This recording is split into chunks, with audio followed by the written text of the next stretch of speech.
প্রিয় ভিউয়ার্স, আপনার চোখের যে অবস্থা আপনি দেখছেন, আপনি যে কমেন্ট করেছেন যে আপনার চোখে বাইরে গেলে ধুলোবালি যে আপনার চোখে আসে, কিন্তু আপনি এটা লেখেননি যে আপনার চোখে কোনো পাওয়ার আছে কিনা। আপনি অবশ্যই কোনো অপটোমেট্রিক্সের কাছে যেয়ে আপনি চোখটা পরীক্ষা করিয়ে আপনার চোখের পাওয়ার কত আছে না আছে আপনি সেটা দেখে ডাক্তার যেভাবে আপনাকে পরামর্শ দিবে আপনি সেভাবে চশমাটা ব্যবহার করবেন।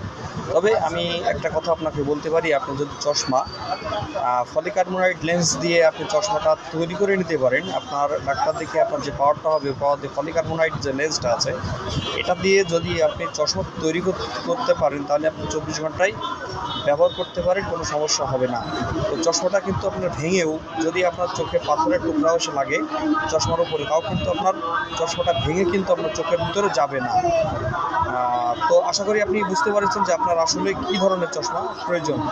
তো ভিউয়ার্স বন্ধু, অবশ্যই